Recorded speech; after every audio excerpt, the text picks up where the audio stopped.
In Pittsburgh tonight, we welcome you to a presentation of the ACC on ESPN as the college basketball world is spinning on its axis once more. The ACC opener for the Florida State Seminoles, who make the trip north here to the Peterson Event Center and the Pitt Panthers. Season opener, ACC opener, as the Atlantic Coast Conference goes from an 18-game conference schedule to 20. And the season gets some extra juice with the opener here tonight. Teams are ready to go. Pitt in its home white, Florida State in the road jerseys. And the Oakland Zoo, up and down they go with the opening tip. Ready to be thrown by Tony Henderson, one of the officials tonight, joined by Ted Valentine and Mike Stevens. Mike Cousins along with Mark Adams, so glad to have you with us here tonight. And it sure is great that college basketball is back. Starting five for Florida State, Forrest and Walker, along with Raekwon Gray, Devin Vassell, their leading three-point shooter a year ago, along with Malik Osborne. And it's the Seminoles who begin with the ball, and Forrest's three is long, pulled in by Gerald Drumgoole. Pitt trying to figure itself out this year, what its identity will be. They know Xavier Johnson, Trey McGowens will be two of their great scorers. Matisse Tony in the starting five, along with Drumgoole, the freshman from Rochester, New York, and Eric Hamilton, number 0 in white, the grad transfer from UNC Greensboro, who they hope will provide some depth in the front court. You know, Mike, as soon as I see turnovers like that early in the game, I remind myself that this is November 6th. I mean, those are the types of plays where there's pregame jitters, there's in-game jitters, there's little timing offensively, and you're going to see some of that, especially in the first half tonight. But see if it gets better as the game goes along. Walker pulls up, his three gets back iron, it's tipped out of bounds. And the ball belongs to Pitt. Last touch by Raekwon Gray. 6'8", 260. A redshirt sophomore out of Fort Lauderdale. And if there's anything to be learned, it's that these opening games are going to be a little bit sloppy, even at the highest level. Yesterday, as we saw in the Champions Classic, Kansas, in their loss against Duke, turned it over almost 30 times. McGowens gets stripped. Here comes Vassell as he steps into the lane and into an offensive foul. Xavier Johnson showing why he's one of Jeff Capel's tough guys as a sophomore. As you look at the job that Jeff Capel is doing, nothing but improvement here in Pittsburgh. And still room to grow for this squad. There's another quick foul that went 14 and 19 last year and 3 and 15 in the ACC in his first season. Leonard Hamilton, the ageless wonder of college basketball, now in his 18th season at the helm at Florida State, 71 years old, doesn't look a day over 40, and has already had 11 20-win seasons in his 18 years at Florida State. You know, Leonard Hamilton comes into this game as a guy that, coming off two of the greatest seasons in Florida State history, going to the Elite Eight, the Sweet 16 the last two seasons. Only 6 other programs have done that. He's built a tremendous program for the Seminoles. That last foul was on Vassell for Florida State. So within the first 90 seconds, 2 personals for the sophomore from Sewanee, Georgia. McGowens with the probe. Johnson drives from the corner, and he's bumped on the way up, going to the line. Mark, you mentioned what Leonard Hamilton has done over the last several years among the likes of Purdue, Texas Tech, Michigan, Kentucky, Duke, Gonzaga, going to at least the Sweet 16 each of the last 2 years. He's produced NBA players, Terrence Mann, Fiondu Kabengele among them, and a stellar record at home at the Tucker Center in Tallahassee. You know, Mike, I speak from experience here that the older I get sometimes, the more set in my ways I get. But not with Leonard Hamilton. He has evolved as a basketball coach and as a human being. Of course, loves music, has a tremendous love of music. He's a well-rounded person who coaches for all the right reasons. I admire how this 71-year-old has evolved while I've watched him throughout his career. And there will be more evolution for the Seminoles this year. They've got to replace 6 of their top 8 scorers from a year ago.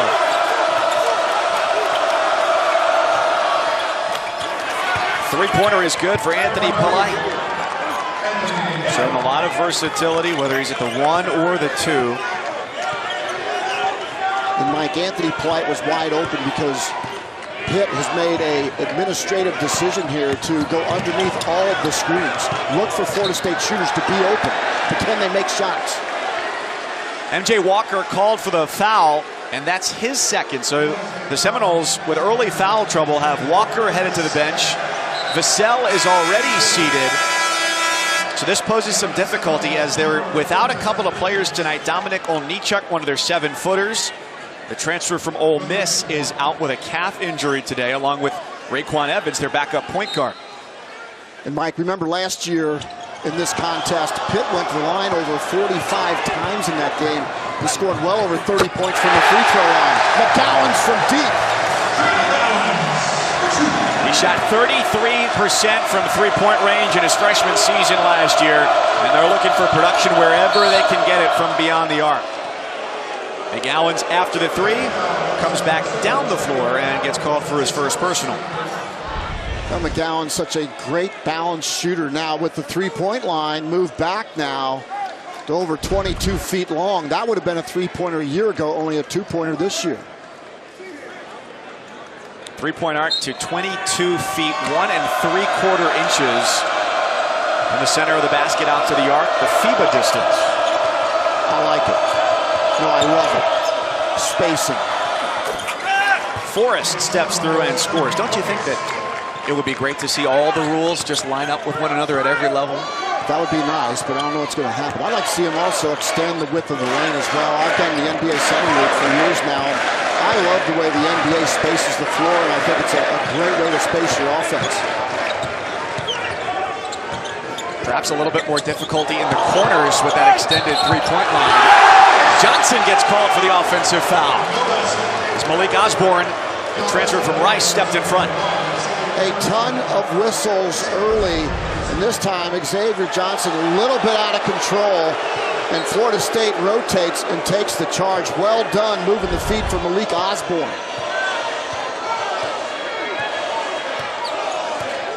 And Mike, it is sloppy here early. Forrest leaves it short off front iron. Johnson's got it without numbers. Still wants to run anyway. He creates the contact, and he misses. Yeah, great no call. That's a walk. Step through in the lane, and Gray gets the basket anyway. Take your travel bag with you. That's a walk. Here comes some full court pressure from the Seminoles. Looking to create easy turnovers from Pitt.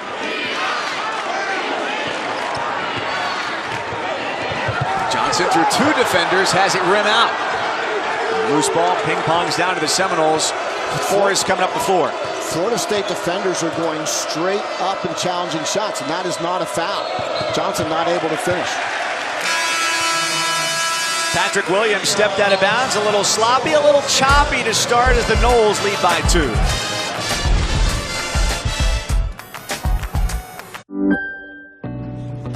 Slow laptop? How about one that boots up fast? It's switching time. How's that for fast?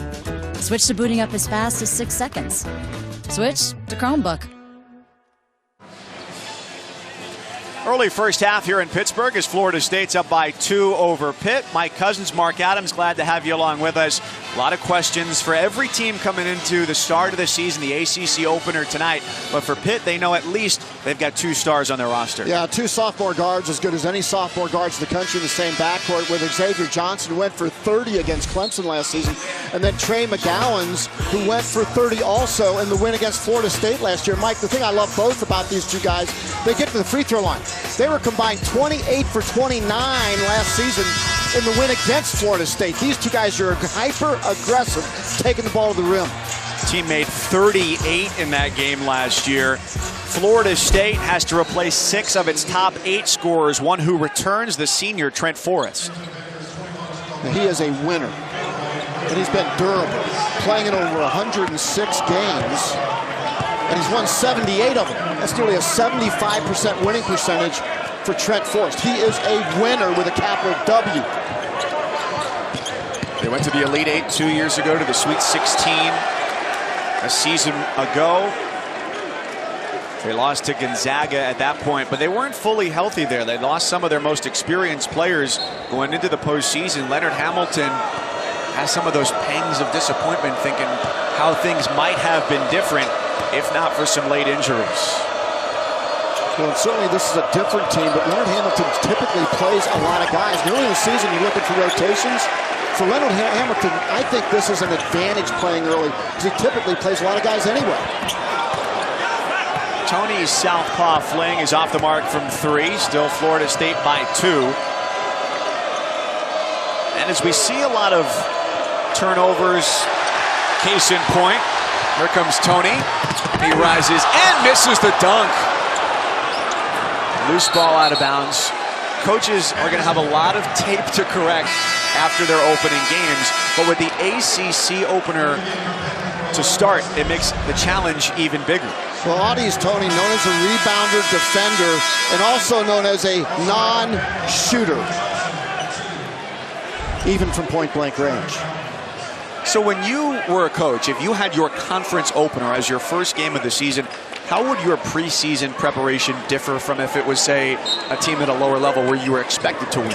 Well, first of all, in the interest of context, I was a defensive fanatic, but Mike, even with that being said, I would have worked a lot more on offense earlier in the season during that October-November time frame, because when you look at Kansas last night, they were god-awful offensively. I mean, almost 30 turnovers in that game, and I see these teams run up and down the floor. You might say, well, they're pretty good defensively. I just think they're awful offensively right now. Williams, the Charlotte product, and number 28 in the ESPN 100, sends it long from the corner. The try at the other end is no good. A blocking foul in the lane. So Forrest rises after being called for the penalty. You know, Mike, teams are going to make mistakes, especially in their first game. And you made a great point about coaches are going to get great video from this game for teaching opportunities. But this is the opener. There aren't margin for error. This is the ACC on November 6th. And offensively, if you can cut down turnovers and just keep the game simple offensively, I think you have a better chance of winning on November 6th. Johnson on the lob, sent it off the mark, looking for Champagny, the freshman out of Brooklyn. So since we've come back from the timeout, nobody has been able to put it through the cylinder. Even in a wide open dunk.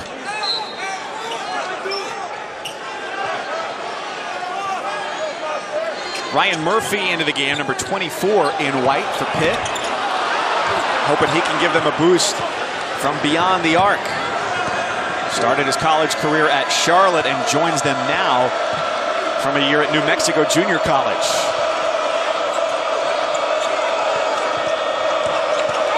Look at Pitt, how they sag. They are daring Florida State to shoot the ball from the perimeter. They go underneath screens and just sag. Williams missed his last three-point try, and this one goes through.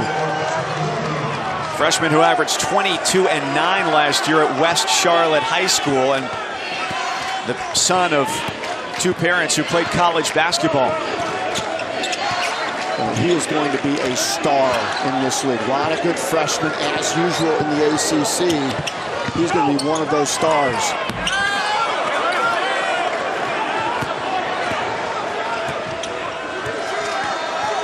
Number 4, at least in recent history for Florida State, does carry some importance with Dwayne Bacon now with the Charlotte Hornets, the last to wear it. Well, Patrick Williams was wide open. He just makes a jump shot. You got to give him the ball again.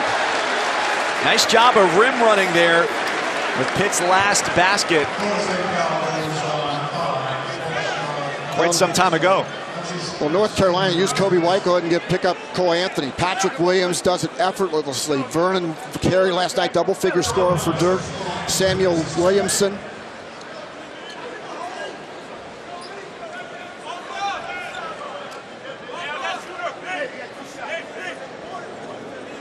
A season-opening victory for the Boston College Eagles, and we say hello here in Pittsburgh.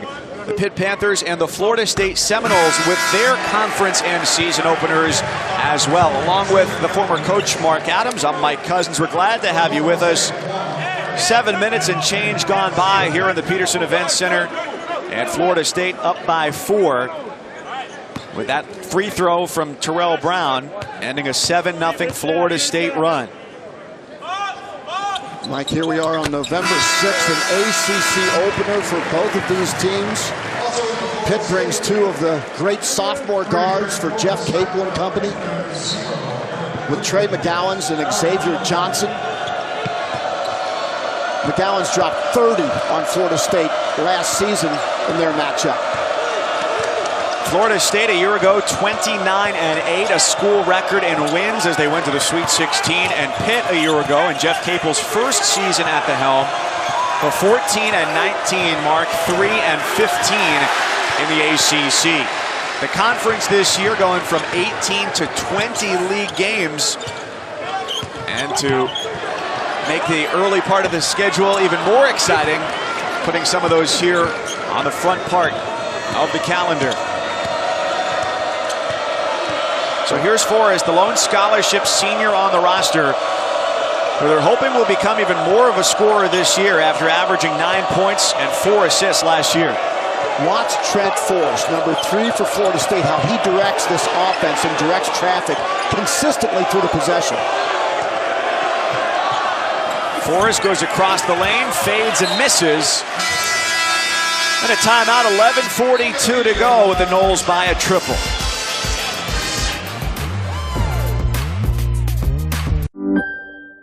Did you forget to pay for virus protection for like the 30th week in a row? It's switching time. Now that's how you make an entrance. Switch to built-in virus protection. Switch to Chromebook.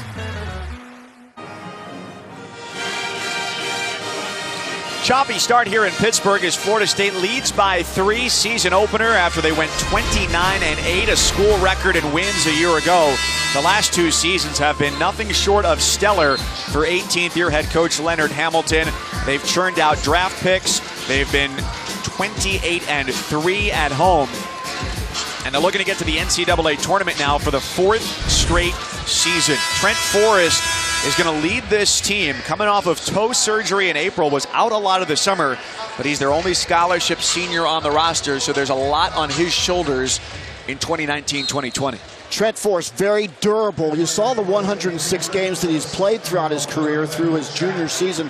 Now a senior, the only senior on this FSU roster. But he's won 78 games of those 106, a 75%, nearly 75% winning percentage. Trent Forrest is a winner. Pitt has started slow, 1 of 9 from the floor. The quick math, 11%. They've gotten to the basket, but just not always finished, as the Seminoles, always long and strong under the basket, reject a couple of opportunities. Hamilton had the rebound and a shot clock violation. That's a stand for FSU. Yeah, tremendous interior defense. Everybody goes straight up. That's what I love about the Florida State defenders early in this game. They're not making contact defensively. They're accepting contact and going straight up and challenging every shot. Tremendous coaching preparation by this Florida State basketball team early. And great hands from Tony, even better on the response from Gray. McGowens with the interception, lobs it upstairs for Hamilton, and that's patted from behind by Osborne. Well, Osborne is intimidating the Pitt Panthers here early on. Gray got caught and moved the pivot foot to travel on the redshirt sophomore. The offense in this game is god-awful. I don't know any other way to describe it. Look, both teams are playing extremely hard. You can credit some of the defense, but a lot of it is everybody's in a hurry. You know, there's an old saying, be quick but not in a hurry. Everybody's in a hurry tonight.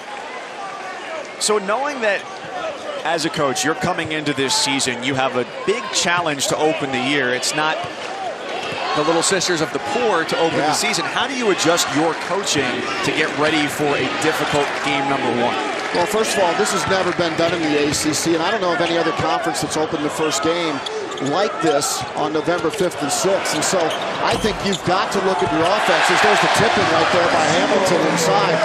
You've got to look at offense, and you've got to take care of the basketball. So many coaches focus on defense, and I get it. I was a defensive fanatic. But I think in this case, you've got to focus on offense in order to take care of the basketball to give yourself the best chance to win. I would focus a lot more on offensive fundamentals and offensive teamwork. The teams have turned it over left and right. Osborne back irons the three, and it's rebounded by McGowan's for Pitt. Well, just to take an example, last night in the premier event of college basketball's opening night, Duke and Kansas. Duke won. They only shot 38% from the floor. Kansas turned it over almost 30 times in that game. 4 of the best teams in the country, as per the rankings. Kentucky, Michigan State, Duke, Kansas. Nobody scored over 70 points in those games. Nobody. And they were running. And part of what the Rules Committee wants to see in college basketball is increased scoring and a decrease in physical play that the officials are told to look for and to remove from the game. Fadeaway by Tony is an ugly shot. The lead still 1 for Florida State.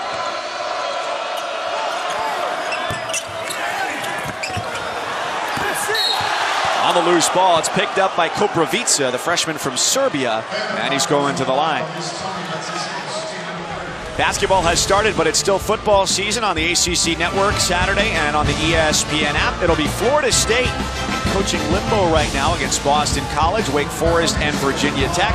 And then you'll see number 15 Notre Dame in the first college football playoff rankings, and Duke at 7:30 Eastern, a triple header on the ACC Network. Go to getaccn.com to check for providers in your area. A little bit of foul trouble here to start as well for Florida State. MJ Walker, Devin Vassell, 2 of the starting 5, each picked up 2 personal fouls within the first 90 seconds. They're down one of their 7-footers. You saw Koprivica right there, but Dominic Olnichuk not available to them with a calf injury here in the opener. Well, Pitt really out of sync, and this is where Xavier Johnson really has to take control of this team. He's been through his freshman season. He's a sophomore now, and he's got to wrestle control of the offense and settle his team down. Foul there was on Raekwon Gray for the push. 7th team foul. So it sends Johnson to the line. Pitt 2 for 15 here in the early going. Florida State not much better. 4 for 15. I love the Abacus at home, but I can tell that's not good. That's not good. Johnson gets the high arcer to swirl in. He's the 3rd leading returning scorer in the ACC. Very good company. 2 guys who squared off last night ahead of him, Jordan Nwora of Louisville and Chris Likes of Miami. Johnson last year, the all-ACC freshman team, also with great company. Zion Williamson, R.J. Barrett, Trey Jones, who's back, and Kobe White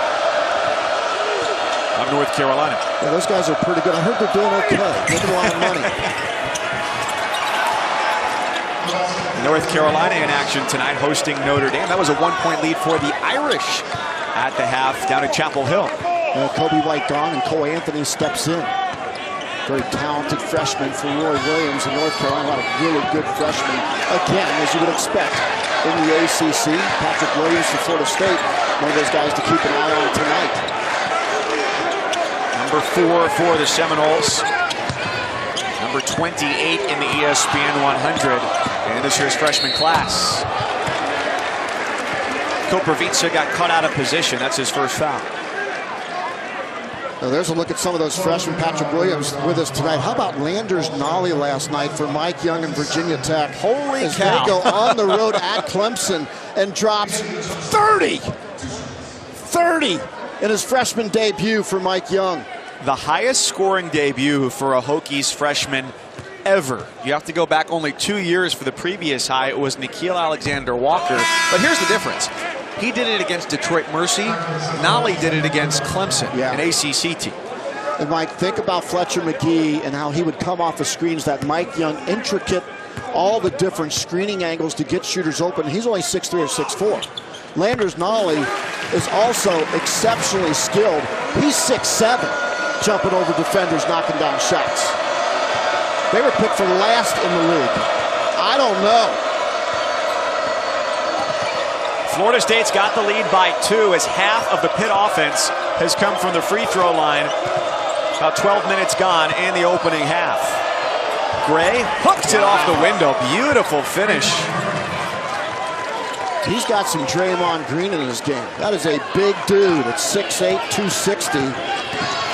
A sturdy frame for the redshirt sophomore from Florida's Atlantic Coast. That's whipped up top and into the backcourt. Another Panthers turnover.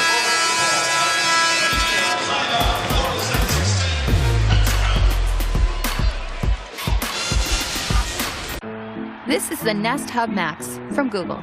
It plays live TV, and you can pause it with magic. Ta-da! Un-ta-da! Ta-doff! Ta-don!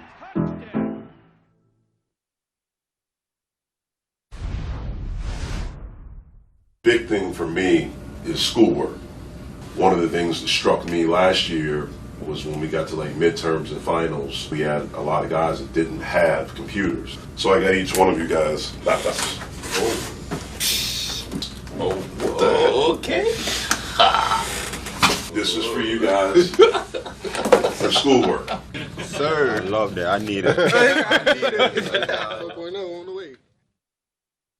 It's year 2 for Jeff Capel here at Pitt at 44 years old, already his 11th year as a head coach, and got this program turned in the right direction a year ago after taking over a program that was 0-18 in the ACC, 14-19, 3-15 in the Atlantic Coast Conference. And that's just part of what he stepped into, is something as simple as players not having laptops to do schoolwork.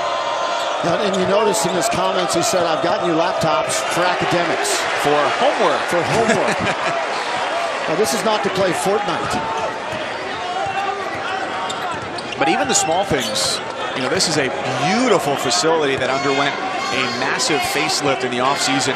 Pitt changed its colors a little bit. They went from the darker blue to the lighter blue and embracing the yellow. A little bit of a throwback look for them. They flipped the court in the building as well. But they didn't have a conference room. They didn't have a team film room. So just a couple of things that, as a team, you want to be able to have for your guys. Mike, I went into the locker room today. It's absolutely beautiful. And the influence of Jeff's father. There's 4 sayings on the wall, and it's so well done. And then there's bricks, which signify building the program, and different players have signed it both current and before. Juan Blair, one of those players, had signed his brick in the locker room. After a frenetic back and forth in which Trey McGowan's lost one of his shoes, Terrell Brown, his teammate, got called for the foul, the junior from Rhode Island. McGowan's was coming up the floor. The shoe came loose. He just flicked it to the people in the first row and kept running down the floor. Yeah, kind of an added benefit to being a season ticket holder.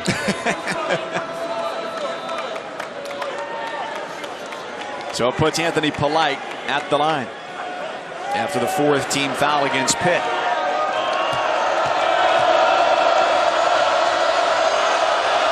A worldly man.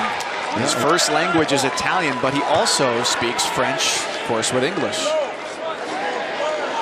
Dad Michael played in 99 games for the Seminoles back in the late 80s, early 90s, averaged almost 11 points a game. Now his son donning the Seminoles uniform. Leonard Hamilton, strong in his praise for Polite in what he's shown playing point guard and off the ball for this team without Raekwon Evans, slated to be their backup point guard here in the season opener.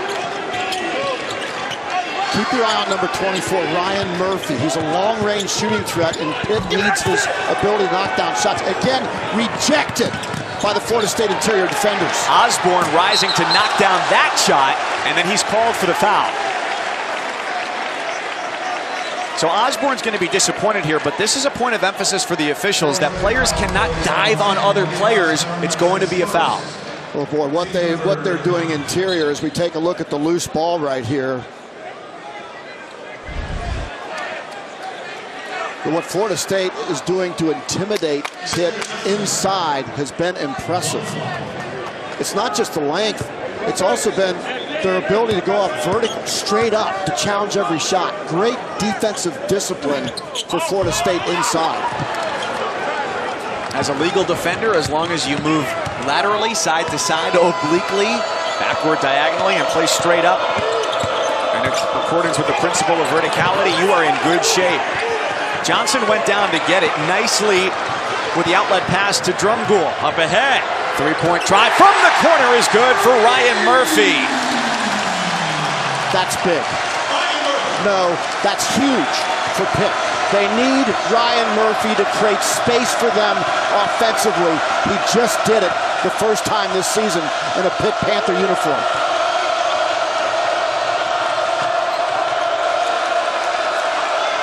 Gray launches a contested three. Fighting for the rebound, Osborne in a collision with Johnson. Pitt also establishing their defensive will. Bad pass inside. Get on the deck and let's get rolling with Xavier Johnson. And look for your shooter. Who do we talk about? 24, Ryan Murphy. Splat. You look for your shooter, you get him his rhythm, and you get him involved. Great job of understanding your personnel and getting it to the right guy at the right time. It's been a winding college basketball road for Murphy, who started out at Charlotte, hit 40% from three as a freshman. Coaching change there, went to Washington State, another coaching change, and now hopes to have found a home for a couple seasons here with the Panthers. Straight up on defense against Osborne. With the ball off the rim in the front court, offensive team recovers. Shot clock resets to 20. Well, the interior passing has just been bad. McGowan's drives through contact, and he's going to the line as he got bumped by Osborne. That's his second and Florida State's 10th team foul.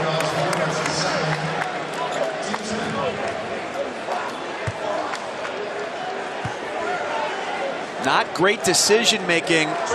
Passes under the basket at the other end. Well, McGowan's was 18 for 19 from the free throw line in the win against Florida State last season. He just missed. Tip off your weekend with NBA Friday, presented by State Farm on ESPN and the ESPN app. Kevin Love leads the Cavs away from the Romo Fijo. It's the name of the arena in Cleveland, some people call it, and they go to D.C. to take on Bradley Beal and the Wizards. NBA Friday on ESPN and the ESPN app. It's the Rocket Mortgage Fieldhouse in Cleveland. Yeah, Romo Fijo. Nice. Works a little bit better, I think. Nice. Is that like the Limu Emu? Something like that? We have Angel Gray, the Cavaliers sideline reporter, in the house tonight, a Florida State women's basketball alumna, here to watch her school. Off the miss. Here comes McGowan's. There he is.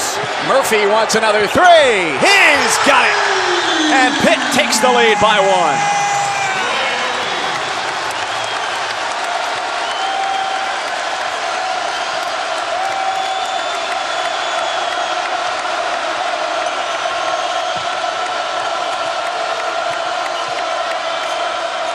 Forrest fades away, gives to Polite, and his triple is an equivalent response at the other end.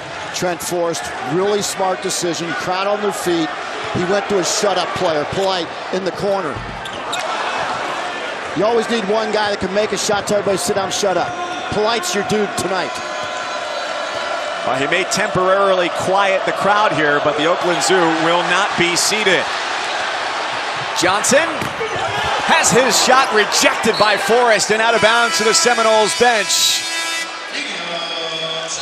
Trading three-pointers, and the Noles defense getting the bench to their feet. Looked like a sure thing until Forrest sent it away.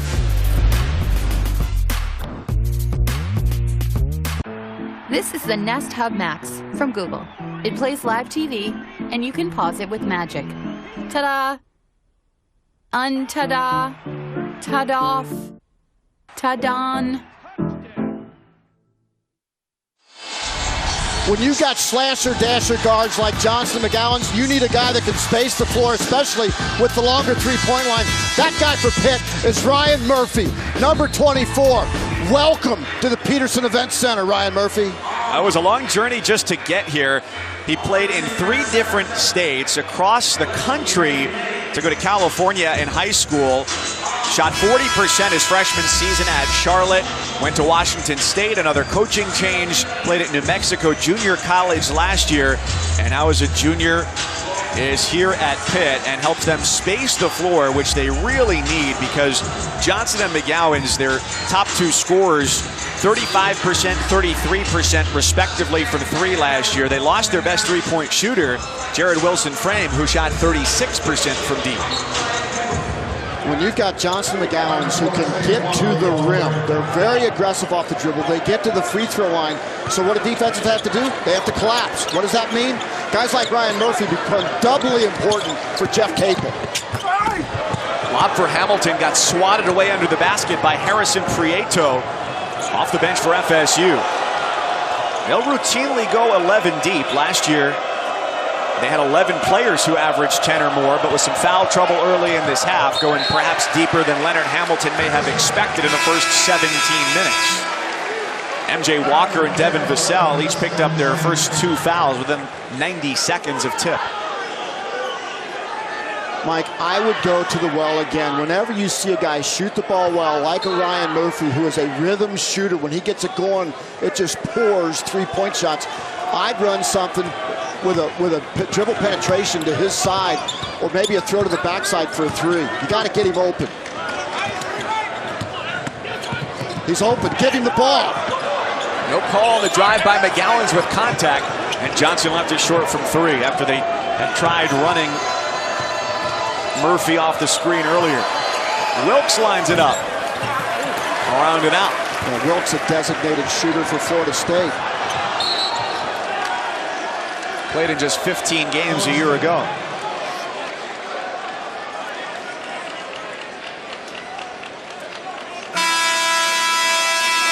So 17 turnovers. There's still 2.5 minutes to go in the first half. The coaches would love to see the turnover totals as they are now be the total for the game. Yeah. Well, ask Bill Self how he feels about turnovers today. Kansas just gave the game away.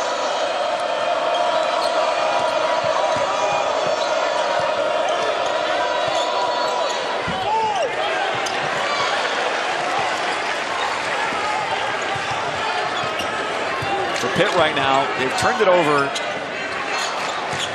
a ton. They have got 5 fouls and 4 made buckets.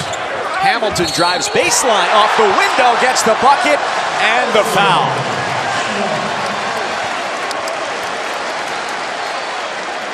Another transfer for Pitt coming up big here in the first half. Eric Hamilton, who was at UNC Greensboro last year, was really good, by the way, and also spent some time with Greg Marshall, Wichita State. Little dipsy-do action that time. Off the pass from Ryan Murphy, by the way. And Hamilton is built quite sturdily, 6'9", 230. You could put him on the end of an offensive line, call him a tight end, and he'd fit right in stature-wise. They're hoping that he can make the transition here to the ACC and be a contributor. 22-21, Pitt with 2 to play in the first. This is the Nest Hub from Google. Oh, that's a good shot. And it can, oh, that's a keeper. This thing is really useful because, did I mention it shows you photos?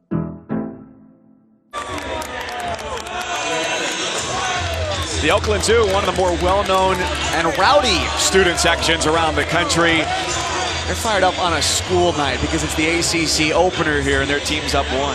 Well, the configuration within the arena has changed to be more fan-friendly, especially for the students. Gee, I wonder where Jeff Capel got that idea to have the students right down on the floor going crazy around the floor. It's a great atmosphere. Emphasis on crazy as the carryover. You caught that. You're on your A game tonight, cuz. Capel, who played at Duke 93 to 97 and was an assistant there. His 11th season now overall as a head coach with stints at VCU and at Oklahoma. Inside 10 on the shot clock here is Polite. Drives on Murphy and catches the front of the rim. McGowan's last year against Florida State, just his 4th ACC game as a freshman. Scored 30, had 7 boards. Kick to the corner, and that's a 3 for Xavier Johnson. The lead is 4 for the Panthers. Here's where Trent Forrest needs to own this possession. Number 3 for Florida State. Keep an eye on him. There he is. Inside-out dribble. And he does not get a friendly roll off the rim, but the stick back is good for Raekwon Gray. I love that kid. He only averaged 3 points a game last year as a freshman. Guess who else averaged only 3 points as a freshman once upon a time from Michigan State? Draymond Green. He's got some similar characteristics at the same part of his career.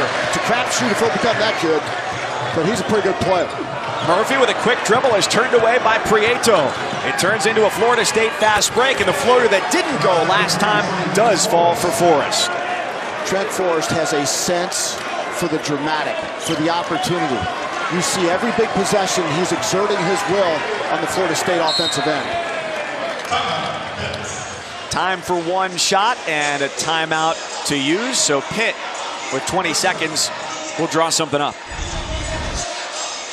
There's Trey McGowan here, gives it up to Xavier Johnson. The roommates come through. They seem connected. Even a year ago, Mike, when I did the game against Syracuse, as you look at their season numbers there, these guys connected early on in their careers. Both double-figure scores. Both have been 30-point scores. Xavier Johnson went for 30 against Clemson. Trey McGowan's went for 30 against Florida State last season, going 18 for 19 from the free throw line. They love to attack the rim. They draw contact. What I like best about both of them, they get to the free throw line. That's what scorers do. You add in Audice Toney, one of their fellow sophomores there as well. Those 3 accounted for 49% of Pitt's scoring a year ago. And last season, Pitt was a winner against Florida State. January 14th, a 13-point win. After that, though, they went on a 13-game slide in the ACC as they won only 2 other conference games. So 20 seconds here. They had a timeout to use, which they would otherwise lose. Who do you think they look for their final shot of the half? Well, I like Xavier Johnson with his attack to the rim.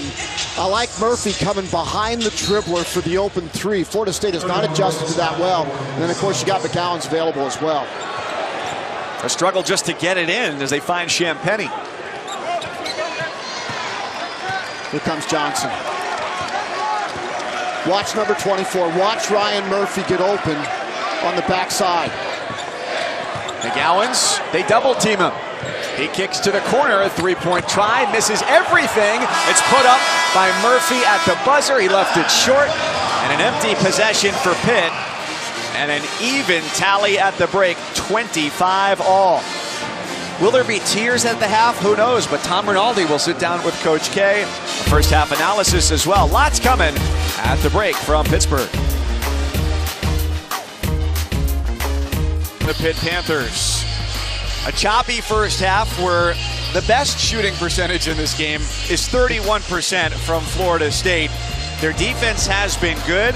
Xavier Johnson, Trey McGowan's have combined for 12 of the 25 for Pitt, and Anthony Polite with 8 to lead the Seminoles. So, as we welcome you back in, my cousin's Mark Adams. Since the offense hasn't been great, let's highlight the Seminoles' defense, which has been really stellar because of their length. Yeah, rejections galore. The interior defense for Florida State has been outstanding. And it started off with the talented freshman Patrick Williams, who goes up for the block. And then Malik Osborne, watch this, blocks one shot, blocks a second shot. And then a shot goes up, and he gets his hands on the ball for a 3rd time. Malik Osborne's been really good with the interior defense for Florida State. And Ryan Murphy, how did Pitt finally get it going offensively? This dude stepped up. The transfer from New Mexico Junior College, used to play at Charlotte, went to Washington State until coaching changes. All of a sudden, he's there in a Pitt Panther uniform, lighting up the joint. Ryan Murphy making a big difference for Pitt in the first half. So another close game in the ACC tonight as Virginia and Syracuse have just tipped off over on the ACC network. The defending champs, the first in that category to open with a road game in more than a half century. The game before us, Wake Forest fell against BC 77-70, and North Carolina a winner at home against Notre Dame 76-65. Cole Anthony with a new freshman scoring record in a season opener for the Tar Heels. He scored 34 in that win for Carolina. And let's give a shout out last night. Landers Nolly, the freshman, goes for 30 as Virginia Tech. Mike Young's first win in the ACC comes at the expense of the Clemson Tigers. Great job by Mike Young of the Wofford Terriers. MJ Walker is back onto the floor.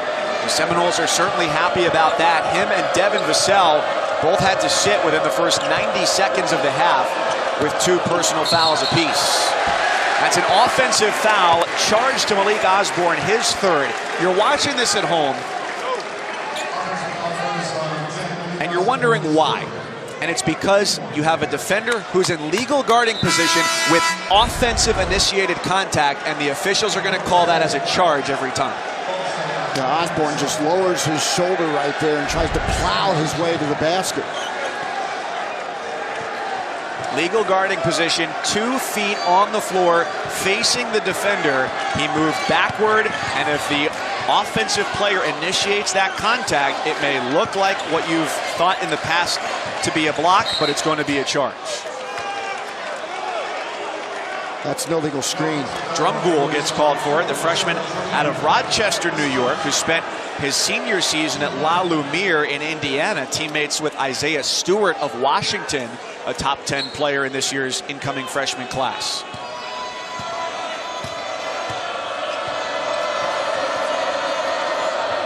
Well, let's see if the first half jitters are over. We get a little bit of an offensive flow here in the second half. That's a pretty good start. Vassell was the leading 3-point shooter for the Noles last year, 42%. Takes a contested 3 there and gives FSU the lead. When I walk into an arena and I watch guys practice and I start looking for guys possibly next level, Devin Vassell was one of those guys that caught my eye. Why? You know, he's got length. He's got a 6'9" wingspan. He's got that feathery touch from behind the arc. He'll go get you some rebounds. He runs like a gazelle. You know, I just see growth in him. Now, it's going to take him years to get there, but he's a guy that caught my eye early on. One of the best things I've done professionally is done the NBA Summer League. And it helps me to find guys like him that I say, you know what? He's got a chance. Someday, not now, and probably not even next year. There it is right there. There's the wingspan. There's the length defensively. You know, I'm amazed you said you still enjoy Summer League because they gave you a doubleheader with me in Las Vegas this year, and you still wanted to do more. I loved it, partner. I loved it. Vassell stepped out of bounds after the deflection, so it's Pitt ball as they trail by 3. Just a minute and change here into the second half. Along with Mark Adams, the former college head coach, Mike Cousins. Glad you're with us. You're on opening night for both of these teams. Boy, great vision by Trey McGowan's. And a howitzer of a pass across the court to find Hamilton, who ends up on his back in the lane with the foul. That's on Koprivica, the 7'1" freshman from Serbia, his 3rd. Trey McGowan's never panicked. Now, a year ago as a freshman in his first game, I don't know if he would have panicked or not. My guess would be yes. But he was right in front of us. Like, I couldn't see the passing angle. But yet Trey McGowan saw it and made a perfect pass to the backside. Take a look at this. I mean, he's in jail right now. But he just breaks third out. Defender's the sideline. He just breaks out and finds an open guy. Just constantly kept his head up. Really well done, because it was passed in. It wasn't his fault. He got passed into an area where you're going to get trapped and trapped hard.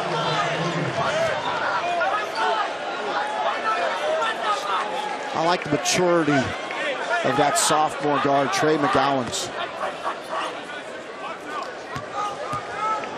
Played his senior season at Hargrave Military Academy for the native of South Carolina. He's going to be an impact player here for Pitt and Jeff Capel as they rebuild this program to the prominence of a decade ago that it had in the Big East. One brick at a time. And we see those bricks in their locker room. It's a great display. Guess who's getting it going? Devin Vassell. Now up to 5 after his playing time was limited in the first half. Vassell put on some weight in the offseason as well, about 15 pounds. Us regular folk eat 3 meals a day He had to eat 4, cram in another one before bedtime to make sure that with all the weightlifting he was doing, the caloric intake surpassed what he was burning off. Yeah, I would have gained 50 pounds. Well, you have to lift the weights too. You can't just eat the food. Yeah, that's where I kind of fall down. 11th Panthers turnover gives it back to Florida State. Jump stop and the finish for Vassell. Nice move. And that yields a quick timeout from Jeff Capel, who doesn't want to let things get too far out of control.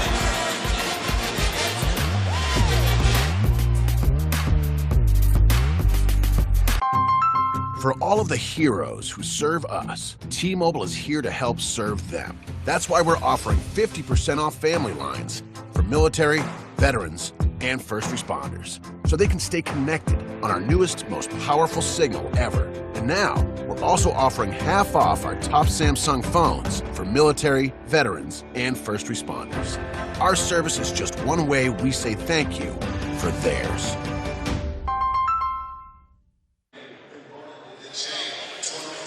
Before Jeff Capel got here 2 seasons, the program was 24-41 and 4-32 in the ACC. So where do they start? Building it brick by brick.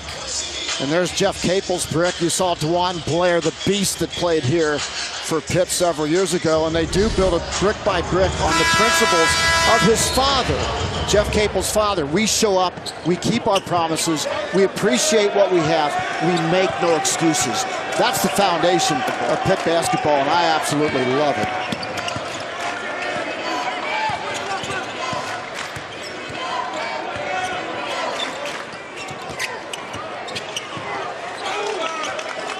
Murphy gives it up for McGowens. Murphy showed his three-point shooting prowess in the first half. That's tipped out of bounds off of Forrest, stays with Pitt. So the final season for Kevin Stallings, 8 wins total, 0-18 in the ACC. Last year, number 1 for Jeff Capel, 14 wins and 3 in the ACC. And as he's put together a staff here, you mentioned learning from his dad. He's got his brother on staff, Jason, who played at North Carolina, is also a former head coach. Yep. Milan Brown, another former head coach, St. Mary's Holy Cross. And then Tim O'Toole, with the glasses on the left there, is a former head coach as well. 98-06 at Fairfield, and has coached plenty of high majors around the country. Yeah, Milan Brown, really good coach at Mount St. Mary's, led them to the NEC championship there, and that's when I first met him. 20 seconds now on the shot clock after the offensive rebound, another new rule instituted this season, which I like, by the way. Creates more offense. Yep. Johnson trying to break down Gray, couldn't get around him, kicks it, and Murphy sends it through, another triple. So the question you've got to ask if you're Leonard Hamilton, how is Ryan Murphy that far open as we see Trent Forrest go right back to the rim and pay it off with a deuce? I mean, I pretty much know by now after watching the first half, Ryan Murphy can shoot it. I'm going to play. If he goes to the men's room, I want to know which stall. One of the things that MJ Walker, guarding on the ball here against McGowan, said was going to be a point of emphasis for him this year and for the team was to better know their scouting reports. Know exactly what everybody's tendencies are, and yet Murphy continues to find himself open. Watch the spacing that Ryan Murphy gets right here. Look at the separation between him and the defender. He's open off the dribble penetration. Defender loses a little bit of vision. Look at that spacing right there. He's got 15 feet to cock and load that thing and let it go. I don't understand how there was that much space there. That was one pass away.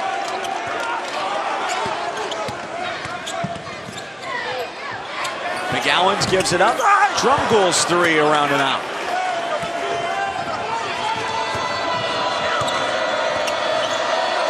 Go back to Trent Forrest. Let him run this possession. There he is, number 3 for Florida State. Coming down the floor, he gets fouled after Pitt ended a 4.5-minute drought without a field goal.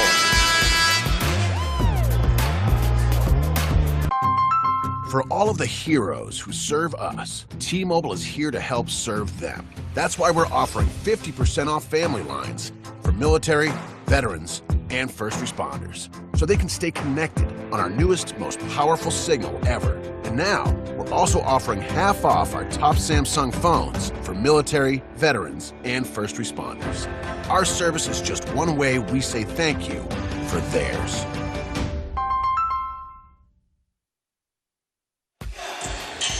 Why are we showing you Alaska? No, it's not because we love ice road truckers. It's because we've got the 8th Annual Armed Forces Classic honoring America's heroes.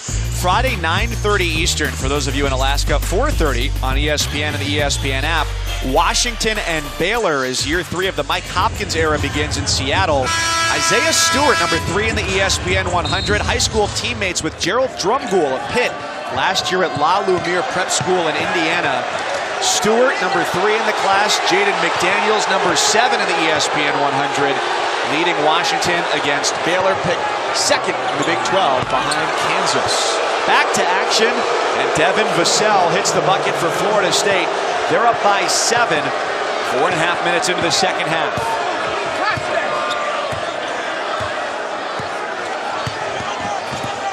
Now, the fans wanted over and back on that play, but the ball was never possessed and went to the backcourt. That's why there was no call of over and back. Are you telling me the fans got a rule wrong? In fact, Jeff Capel actually got it wrong and was explained to him, and he turned the official. This is what a class guy he is. He was questioning the official's call, and then once he realized that he didn't understand the rule in the game situation, he looked at the guy and said, my bad, my bad. That's class. Talking with Tony Henderson, one of the striped triumvirate today, along with Ted Valentine and Mike Stevens. You'll notice, too, the officials have a new look to the uniforms this year. Not just the stripes, but the darker shoulders and sleeves. They said it's actually lighter for packing, takes up less space in the suitcase. That's a win. Stylish without being gaudy. It's the style I'm going for. Yeah. Mostly failing in the style department entirely, but you can't win them all. You're married now. I've got a stylist. Yeah. That's a foul before the shot as Gray went up.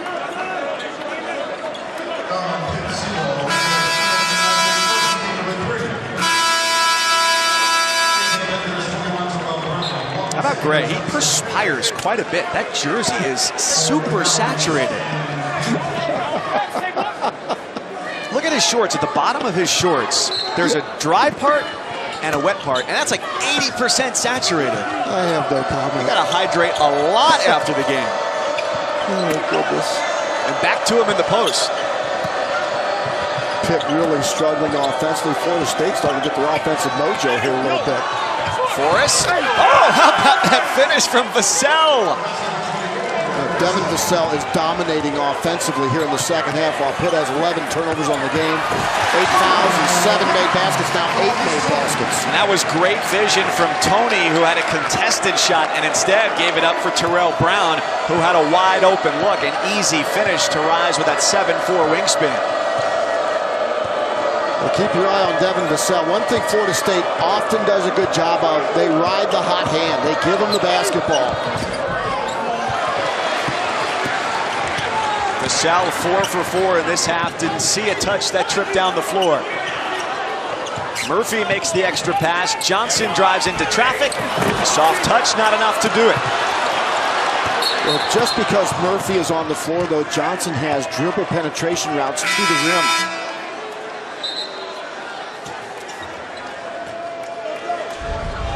Good offensive execution. Trent Forrest right here, just taking the ball right to the rim. Devin Vassell, the offensive story here of the second half for the Seminoles. Should we clarify that didn't appear to be a lob initially? But being a former point guard, I would take the assist for sure. He gets it. I would take the assist. Even if he didn't intend to. That time the lob is left off for Osborne. Sat out last year after transferring from Rice. The Pitt really struggling to guard the dribble now. They don't get an answer, but they do get an offensive rebound. The long arms of Osborne, a deterrent to a basket. Out of bounds, and the ball goes back to Florida State. That lead creeping ever larger, now up to 9 points for FSU. Let's see if FSU goes to the well again with Devin Vassell. Osborne getting it done on the defensive end, Vassell on the offensive end. Good block off. Murphy has the rebound. Panthers trying to cut into the Seminoles' largest lead of the night. Murphy's wide open. They miss him, too late.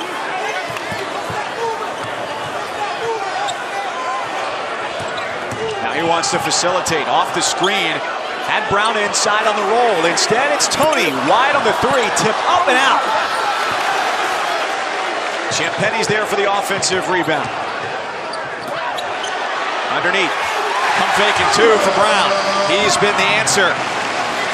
And the assist from Murphy. You've got to get out on him. All you have to do is lift fake. Little fake it by the defender and make an easy pass. Brian Murphy's making a big difference for the spacing offensively for Pitt in this game. Notable especially because he's got to guard Vassell, one of the more active players at this end of the floor for Florida State. He's got the rebound, leads the 3-on-1 break. Covered on the three.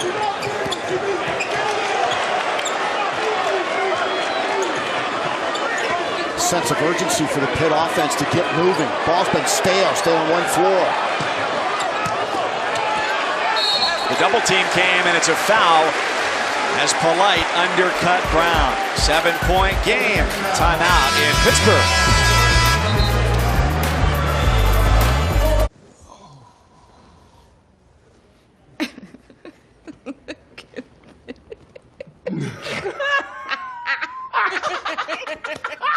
When you're overpaying, get it on eBay.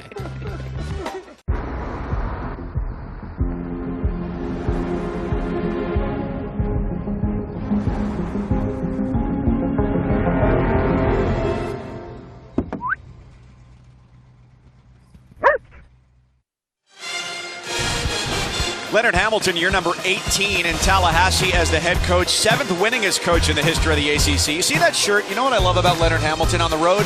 He doesn't wear a button-down shirt. Why? Because he is not going to iron a shirt on the road, and that is smart.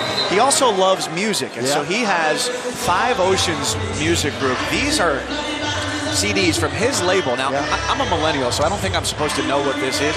Is this a music frisbee? Yes, How does this work? Yeah, it's sort of like a record. But you wouldn't know what that is either, by the way. But that is very cool. It is really to cool. have that outside pursuit and to have something beyond the game of basketball, which as a coach at this level can be all-encompassing. Coaches preach balance, but rarely practice balance.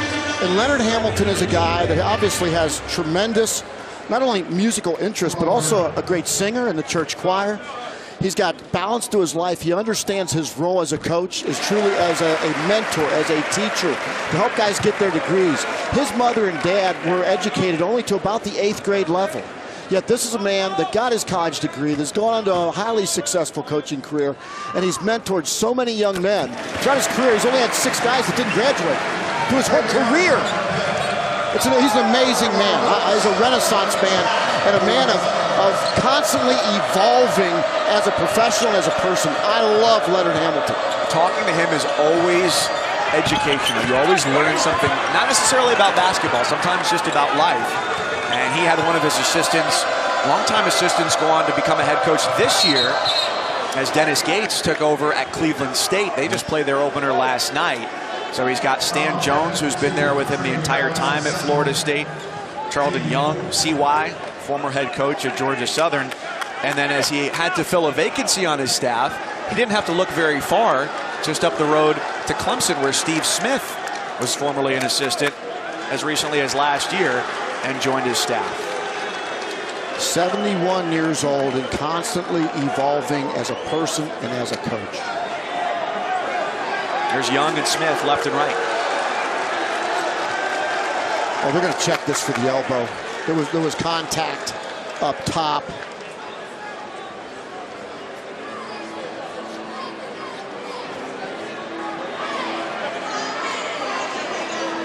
So a review for the flagrant foul will remind you that the definitions of the flagrant fouls have changed this year. Most likely you're looking at a flagrant 1 foul on the play.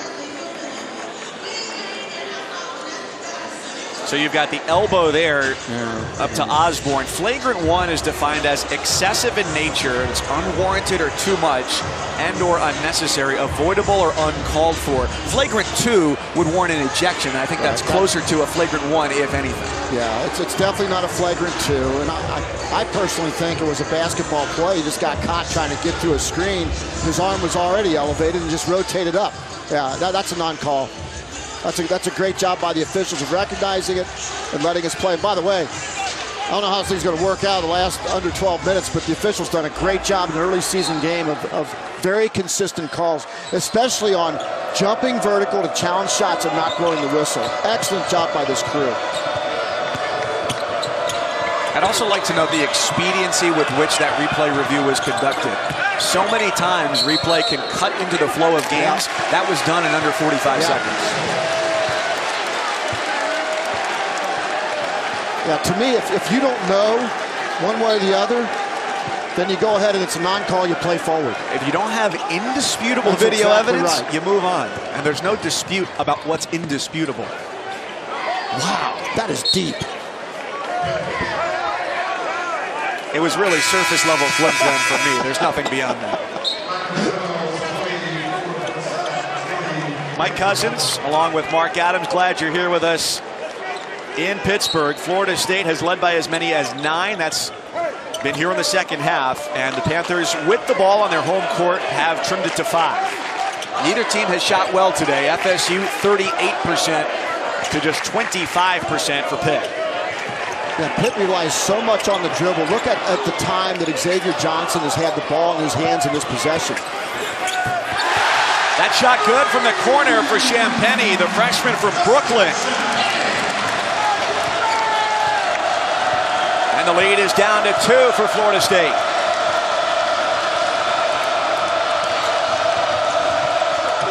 Polite into traffic. And an offensive foul.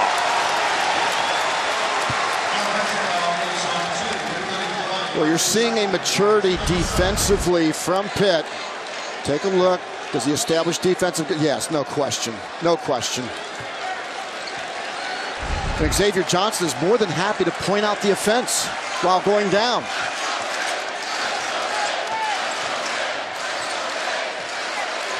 Johnson has done a lot of dribbling and sometimes missed open teammates, but that three-pointer gives Pitt the lead.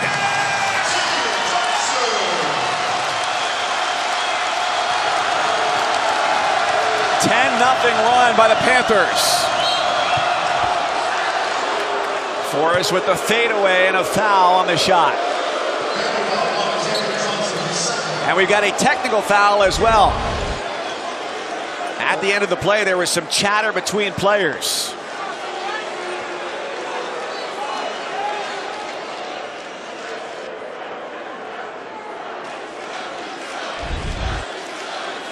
Ted Valentine, the official, blew the whistle. He was standing near a gaggle of Pitt players. So not exactly sure what the infraction was, but there was a lot of chatter going on back and forth. Yeah, I'm sure it was some type of unsportsmanlike conduct. I think it's a double technical foul.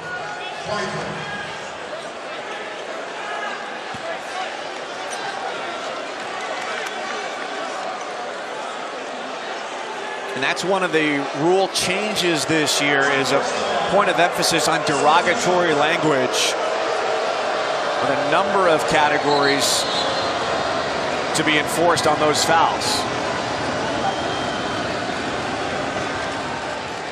Now apparently this will be reviewed as well. And we'll get an explanation from Tony Henderson.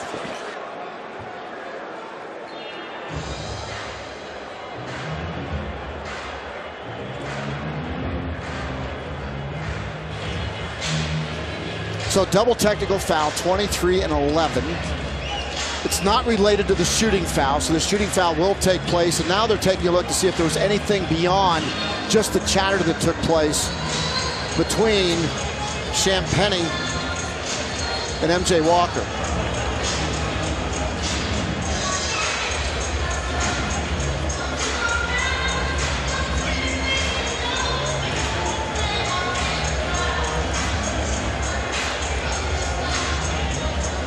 10-0 run from Pitt. Three-pointer from Xavier Johnson, who was originally committed to play at Nebraska and has been a crucial part of this team last year and now here in the season opener for Pitt. Backed out after an assistant coaching change. Kenya Hunter went to go coach at UConn, just took a medical leave of absence today.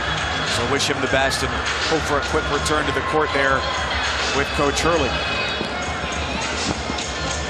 What's the word, Mark? So there's a flagrant foul on MJ Walker, and therefore... Flagrant one. Flagrant one. Yes. So then we've got Murphy down at the opposite end. He will shoot the technical fouls, and then we'll come back and shoot the shooting fouls on the opposite end.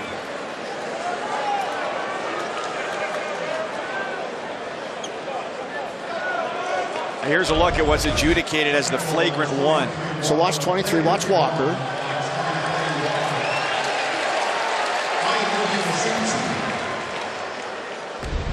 Wow. Just because you've got your hands behind your back doesn't mean that there can't be a foul called there. Because what the rule says for flagrant one is excessive in nature, unwarranted or too much, and or unnecessary. The following words being avoidable and uncalled for. And I think that was uncalled for and certainly avoidable. And could have been uncalled for because of maybe verbally what was said. So Walker will now take a seat. And now we will shoot the original foul, which is Trent Forrest, who got fouled on the shot, if you remember 5 minutes ago.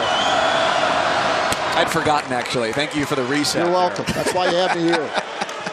Pitt and Florida State, the season and ACC opener, year 2 for Jeff Capel, whose team won 3 games in the ACC last year. One of them was against these Seminoles, January 14th, a 75-62 victory. Florida State a year ago, a Sweet 16 team, a school record 29 victories to just 8 losses.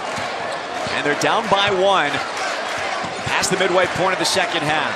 And remember, one of those losses last year was to the Pitt Panthers. A rejection on the interior by Osborne. That starts the break. Vassell, the 15-footer. It doesn't go. Polite. And that's swatted by Brown. The interior defense has been ferocious tonight here in Pittsburgh. Yeah, Terrell Brown, not known as a scorer, but definitely known as a defender. Here it is right here. All ball. Eat it right there, and all of a sudden it is Pitt's ball again.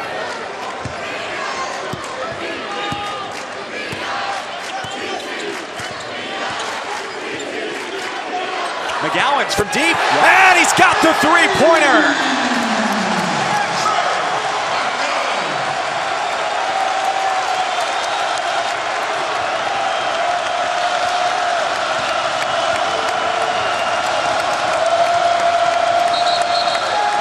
Timeout, Florida State. FSU led by as many as 9, and now the Panthers have their largest lead of the night. The sophomore tandem now coming alive. That time, Trey McGowan's. Previous to that, Xavier Johnson's. They slap 5. The roommates are going off here in Pittsburgh, Pennsylvania.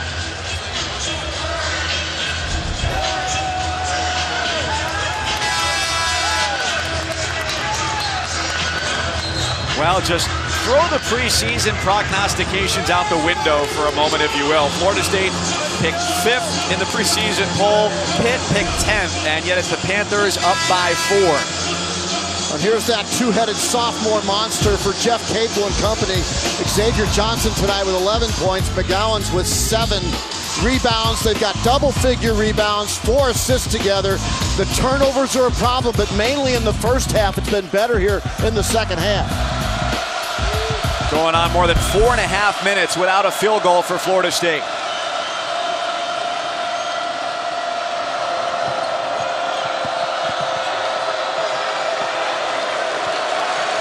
Shot clock running down. 5 for Gray. He sends it back for Forrest. A contested look. Gets the backspin to drop through for 3. You know, Trent Forrest's mother used to play college basketball, and I asked, who's a better shooter, your mom or you? And he said right away, my mom. But that one was good enough to go down.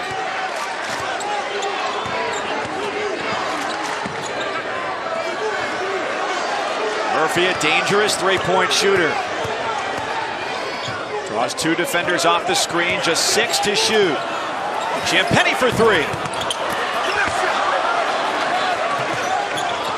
Knowles on the break. McGowan's breaks it up. But the call is that it was off of the Pitt sophomore and belongs to Florida State.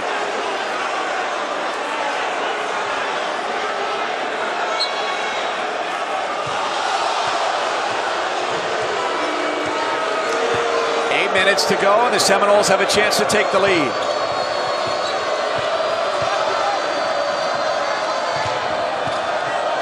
Vassell backed out. Murphy deep in a stance. A 3 over top, and it's good! FSU catapults back in front with another triple.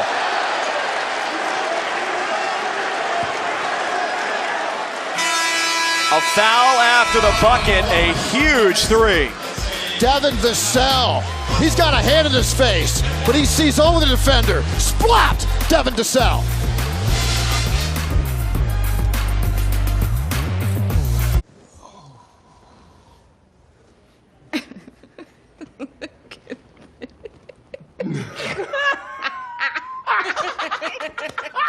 When you're overpaying, get it on eBay.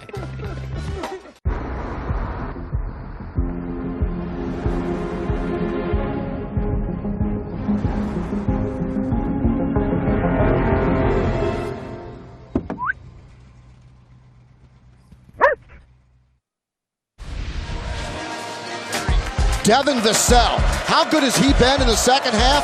6 for 7 good. Put a hand in his face, doesn't matter.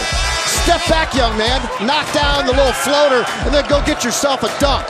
That's a big-time shot from a big-time player. I told you when we started, he caught my eye. He continues to catch my eye. He was relegated to the bench in the first half. He and MJ Walker both picked up a very quick 2 personal fouls. So those 2 starters sat. And he has exploded in his minutes here in the second half and helped give Florida State a 48-46 advantage with 7:42 to play here at the P. Xavier Johnson at the line. 9 team fouls against FSU second half. Offensive rebound scored by Brown. The kick out, 3-pointer long, but Brown's got another O-board. I love that play, by the way. When you get an offensive rebound off the free throws, look to the 3-point line right away to spot-ups. Really well executed by Pitt. There have been some nice spot-up threes in this game, but a lot of them that have dropped have been contested looks where the guy says, you know what, I feel open and I'm hitting it. Forrest out for Polite.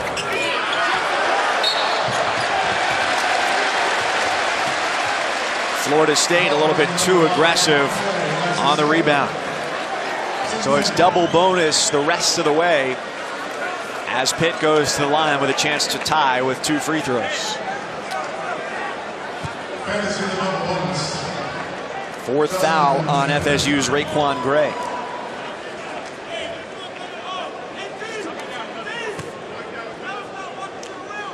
Mike, we talked about Devin Vassell being 6 for 7 from the field. The rest of the team is 12 for 38. This game offensively has played out like many of the games we watched last night and earlier today, with high turnover numbers. 13 for Florida State, 11 for Pitt, and the highest team field goal percentage belongs to the Noles at 39%. You know, it's interesting because you usually make your greatest progress as a team after your first game. Now, the good news is I'm seeing progress from both teams after one half. They've settled down, they've executed better, it hasn't been as choppy. Offense has been better, mainly because of Devin Vassell for Florida State.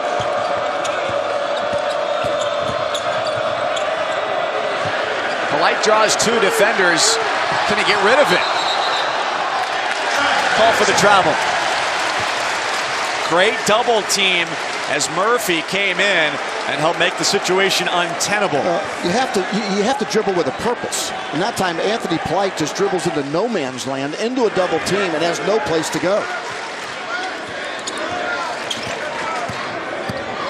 Here comes Johnson, third leading returning scorer in the ACC. Could have been called for a push-off right there on Forrest. Well, Forrest didn't flop. Also a point of emphasis this year, trying to get that out of the game. Underneath, Brown goes up and gets the bucket and one.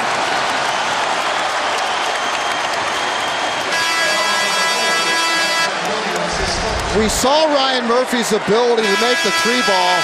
This time, unselfish play inside to Terrell Brown, not known as a scorer, known as a defender, but at point-blank range, he's just good enough to get that over the rim.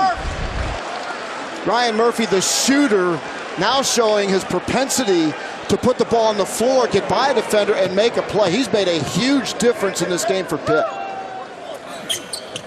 A lot of the discussion was about how he was going to stretch the floor. But being able to defend and get to the basket and distribute, also exceptionally valuable. Mike, remember the arc is longer this year. So a guy that can shoot it, you're going to get more space to dribble, drive it. Forrest, soft touch off the square and through the cylinder. He comes in on the Bob Cousy Award watch list for the nation's top point guard. Double dribble. This is a sophomore mistake. Trey McGowan's had Murphy wide open as he comes down. Murphy is wide open just at the bottom of your screen. There's nobody near him. And Trey McGowan doesn't give him the basketball. They've missed him a few times tonight.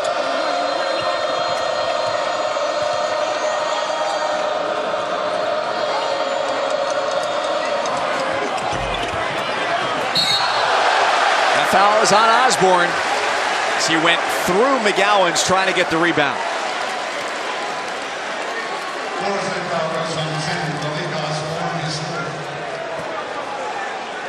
You've got Raekwon Gray, Malik Osborne, Balsa Koprivica, all with 4 fouls for Florida State.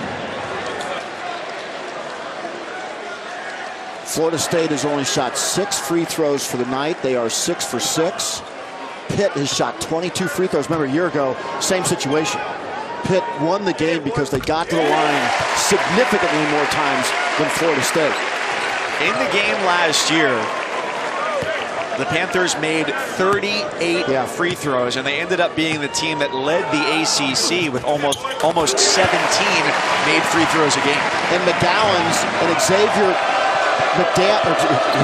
Johnson, as I go back several decades, went 28 for 29 from the free throw line in that game. 28 for 29 from the 2 freshman guards a year ago. Pitt by 1. Walker with the foul on the floor.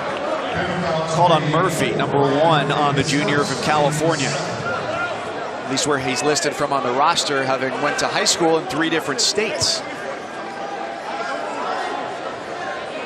It wasn't like they were real close. Massachusetts, Connecticut, those and are close. California. Yeah, there you go. Yeah. MJ Walker, the former McDonald's All-American, number 27 in his class coming out of high school, and Paul Biancardi's ESPN 100. What a class that was. Marvin Bagley, Michael Porter, DeAndre Ayton, Mo Bamba, but also still with Walker here in the ACC, the preseason player of the year, Jordan Ware at Louisville. Scored 23 last night in their win at Miami. Yeah, Chris Mack, I've watched that guy coach at Xavier, being from Cincinnati. Just done a tremendous job of coming into that program with everything that had gone on, refocusing that program, and now, arguably, the team that will win this conference this year. It's been a challenge to finish under the basket on both sides all night. Walker hit the deck as he went for it. And a foul at midcourt charged to Xavier Johnson of Pitt.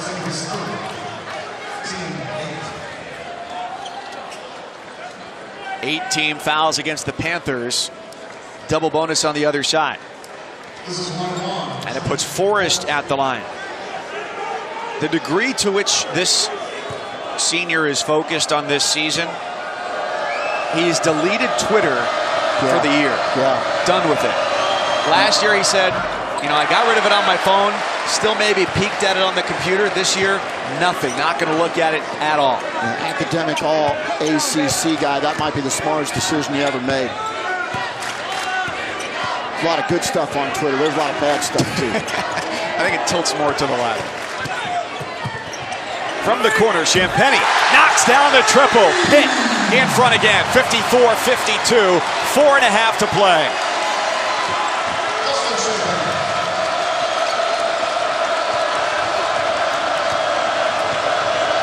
Boy, guards now are exerting their will on this game.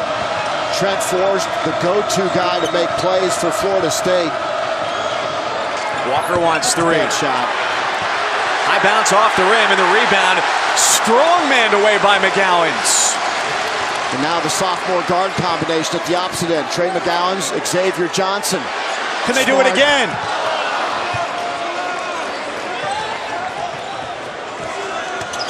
Champagny made the last one. You might as well give it to him again. Same spot, just missed it. Wow. And Forrest goes up and drops it through to tie the game. Forrest through the trees. The 6'4" senior guard out of Florida's Panhandle, the city of Chipley. Johnson against Forrest. Drive and kick again. The shot's not there. Shot clock is at 10. Murphy, a capable shooter. Foot on the line. Offensive board. Shot clock back to 20 for Pitt. And a timeout taken by Jeff Capel along the sideline. It's coming down to the wire in the season opener for Pitt and Florida State. So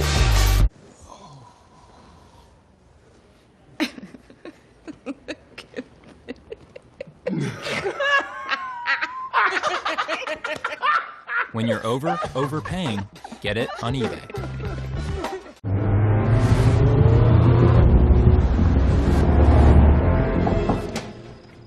Not much. How about you? Are you answering my text in person? I am, yeah.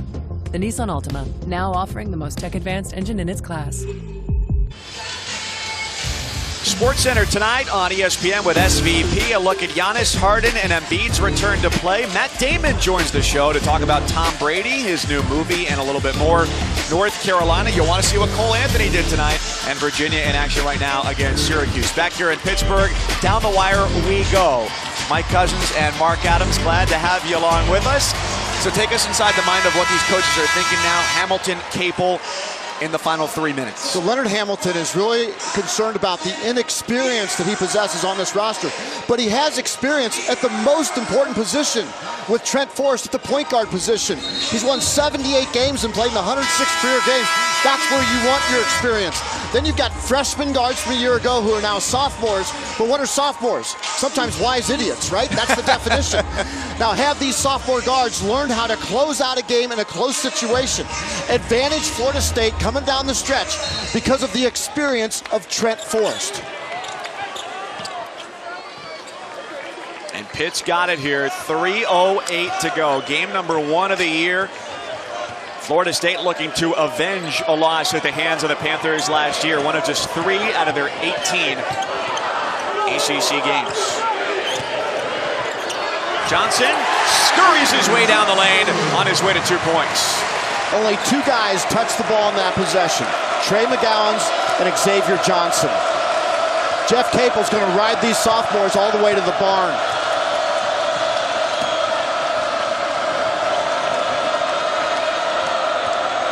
There's Forrest. He's their leading scorer with 17 and tacked 2 more onto the total as he re-evens the tally.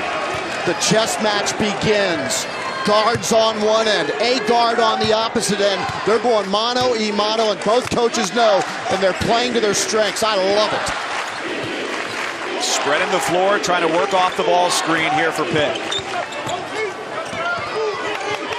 10 to shoot, McGowens.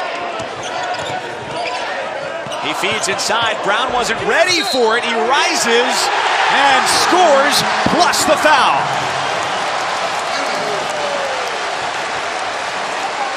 nearly a broken play turns into a chance for 3.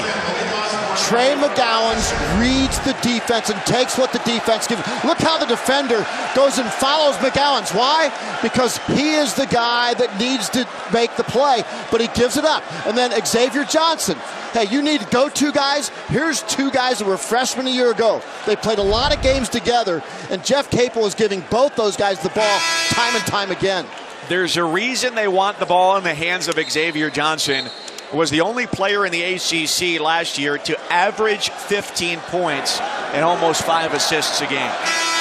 So Malik Osborne has his night come to an end with his 5th personal foul. They lose some size. 6'9", 260, plastered to the bench for the final 2 minutes. Can these sophomore guards, who are only 1 game into their sophomore seasons, can they deliver a victory in the opening night in the ACC here in the Peterson Event Center?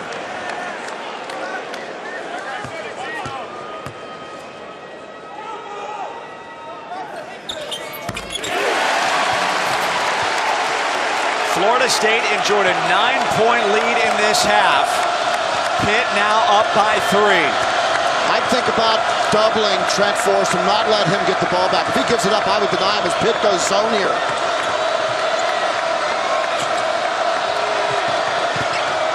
Forrest drives into the double team. Cross court for Walker. And he's fouled. Why did they go zone?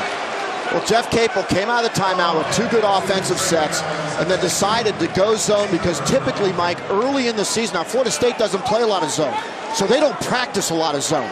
And so Capel decided to go to the chess match and go to a different defense to possibly confuse Florida State. If not for poor defensive footwork on the perimeter, I think it would have worked. Shot clock was dwindling. The foul on McGowan's his 2nd. And it's Walker at the line, down by 3. Gets the first. Leonard Hamilton today told me that he wished he had more time to work against the zone. They actually put it in just the last week or so and practiced against it, thinking Pitt might go some zone. But they don't do a lot of it in practice, especially early in the season. That was one of the worries, generally speaking, expressed by both coaches, is with a high-level opponent this early in the season, a concern that you hadn't covered every situational aspect of the game before the year gets going. And now it comes to fruition, a minute 25 in a 1-point game. Champagnie contacted on the way up. If it's on Koprivica, that's his 5th foul. And it is. He's the 2nd Seminole to foul out. So they lost 6-9 as Osborne went to the bench, and they lose 7-1. Remember, they're without Dominic Olnichuk, the transfer from Ole Miss, a 7-footer today. Look how Xavier Johnson looks off the defender. See how he looks left and then just pitches it to the right hand? That's really good, mature execution by a guy that once upon a time was a freshman +1 game right now in his career. Now, he said he doesn't expect to be in college for 4 years. Coaches didn't tell him that when he was younger. They didn't say, hey, you're going to be a 4-year guy. Sophomore, 6'3", 200 pounds out of Woodbridge, Virginia. You know what, Mike, there's a lot of guys that don't think they're going to be a 4-year guys. But some of them are a lot better served than staying for 4 years. Anything beats the Van Wilder plan. 7 years. Champagnie, a first-team All-State player out of Bishop Laughlin High School in New York City. Misses the first. It stays a 1-point advantage for Pitt. This will be the 27th free throw attempt for Pitt. They've made 18. Conversely, FSU 10 for 11 from the free throw line.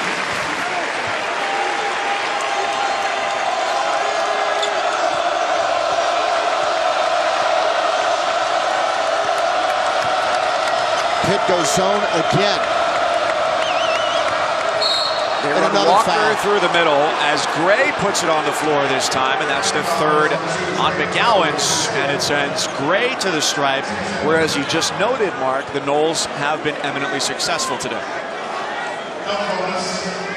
Sometimes when you go zone, your defenders take a break with their footwork. They don't work as hard as what they do in their man-to-man defense. And I think we've seen two examples of that the last two possessions from the Pitt defense.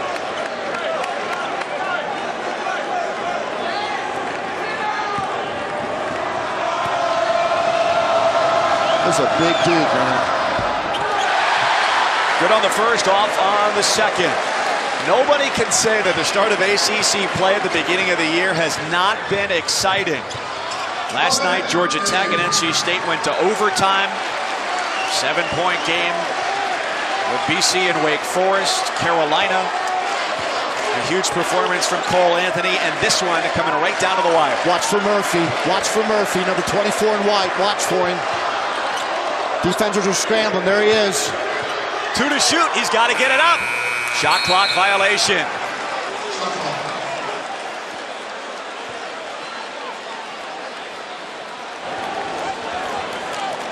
Leonard Hamilton in late game situations has historically done this by committee. Watch for Trent Forrest. He will make the decision as to who gets the ball at critical times. There he is. Timeout, FSU. Leonard Hamilton standing right next to Mike Stevens and only had 1.3 seconds come off the clock there, saving every instance of time. So 1 timeout left for both sides. They're both in the double bonus, and in the event of a tie-up, Pitt gets possession. Based off of what we've seen today, who's the best option to have the shot here? We've talked about the evolution of Leonard Hamilton, and part of that evolution is that in late game situations, he never goes in with a preconceived notion as to who's going to get the ball. There you see the numbers with Trent Forrest and also Xavier Johnson, the points, the field goals, the rebounds. But even though you evolve, you got to get it to your best player. And Trent Forrest is your best player. Now, whether if he takes a shot, I don't care.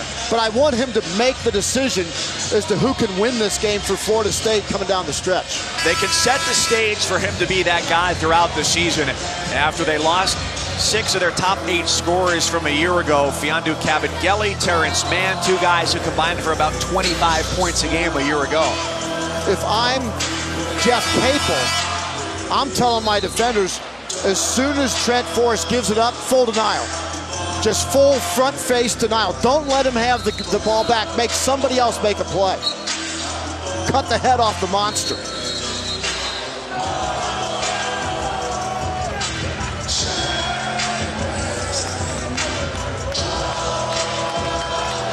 I love the student setup here. Students all the way around the floor. It's a wonderful atmosphere for college basketball. As it should be. Only a second came off the shot clock. Plenty of time to operate here for Florida State. Forrest controls it out of the timeout. Vassell on the dribble, hits the deck. Not enough contact to make a call. Forrest fades away. He left it short, and it's into the hands of Murphy. Florida State's got a foul, and that was a botched possession by Florida State.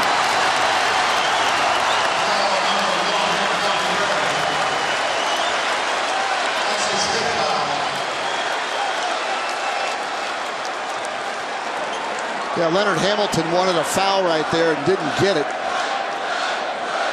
Was there enough contact for a foul? It didn't look like it. Didn't look like it from here.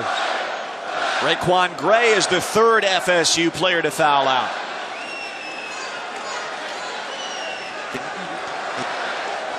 But once again, free throw attempts and free throw makes are the differentiator for Pitt, who beat Florida State a year ago in a similar fashion.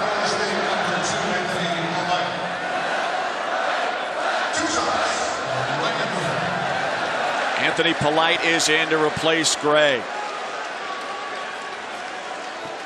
And we got 21.4 seconds to go.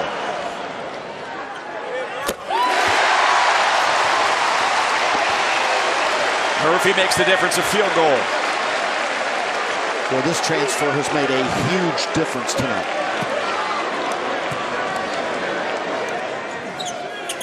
From New Mexico Junior College to the ACC, Makes it 62-59.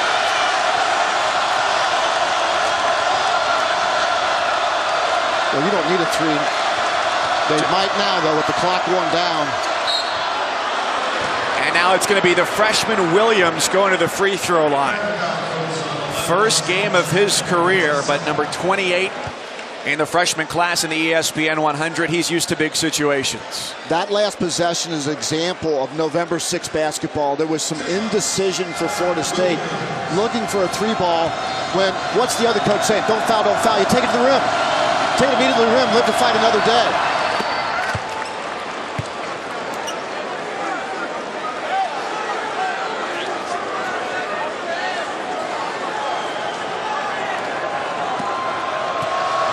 Now you got to go get yourself a defensive rebound.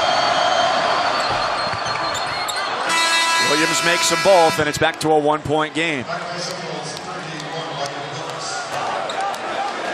So he goes to the bench. Wyatt Wilkes. Jeff Capel is not, excuse me, Mike. Jeff Capel's not afraid to go for the home run ball in this situation.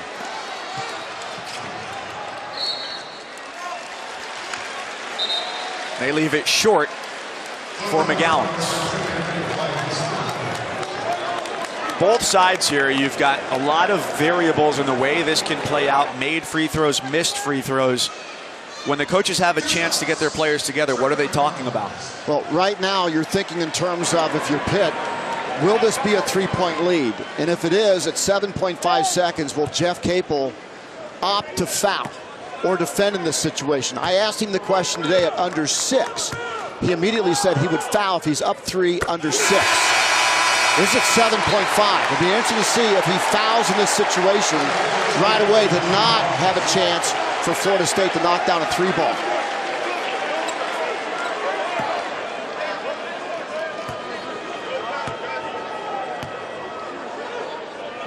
Odds of that today haven't been great. Just 30% from 3, but they only need 2 as they come down the floor. Drive it. Forrest pulls up from the elbow. The fadeaway, no good. And a rebound, no opportunity for Williams. A season-opening ACC victory for Pitt.